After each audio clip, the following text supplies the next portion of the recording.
When the Collin Creek Mall was built in 1981, it was a bustling center with a layout that characterized shopping centers in suburbia during the 1970s, 80s, and 1990s.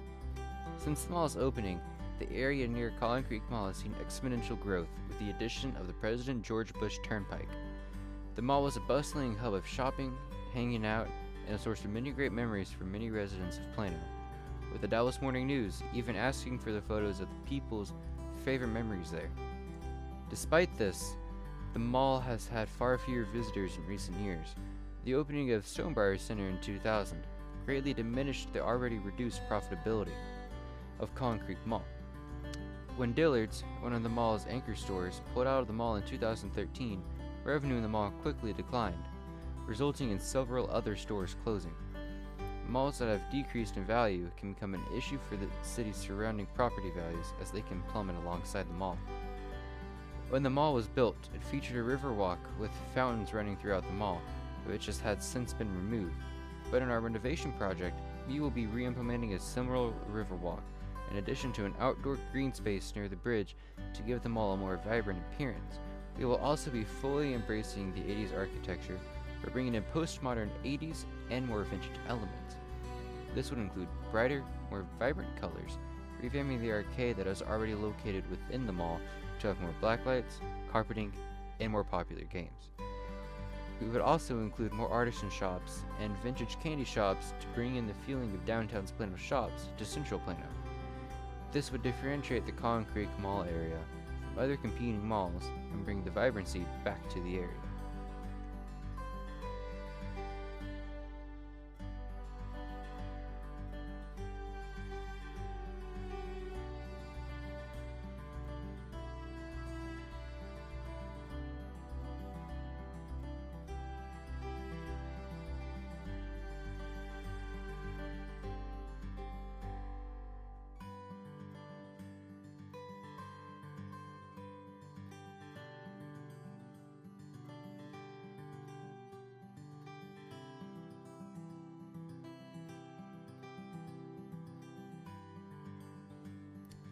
As we walk around the mall, we will be approaching one of the mall's anchor stores, JCPenney, which was established along with the mall in 1981.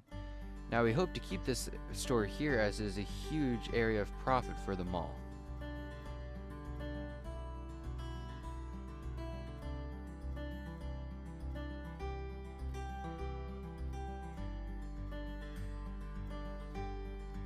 Now as we finish up our walk around the mall and return to the center of the mall, we can see that there are a few high-end stores. There's a jewelry store, a clothing store, and even an Amazing Jake's.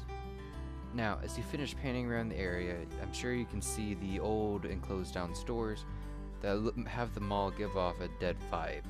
Now, we hope that we can reverse this by implementing some of the changes that we have thought of and suggested with our project. Now, this is one of the photos that we have found that show off 80s arcade very well.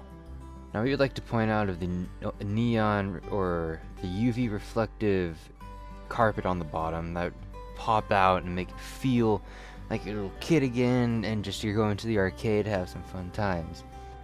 Now another idea that we would love is to revamp the retro arcade cabinets to make it feel like it was mint or back in the 80s, so it feels a lot more alive, a little more kept, and overall a lot more professional. Now another feature that would be entertaining, I believe, or we believe to many people, is that we would install almost either a laser tag or a bowling alley, small little bowling alley, to entertain people even further and bring in revenue. Now this is another photo that we think that pops out and screams 80s architecture. Now you can tell that this photo uses pastels and neons to show off its architecture. The accents that the orange has against the blue, the yellow, and the pink to us really scream 80s, and we believe that this is almost a feature that the mall should have and make it feel like it's back in the 80s and not just a rundown mall. Now we would like to thank you for listening to our documentary, and we hope that this has influenced you at all for your decision-making process of what to do with the area.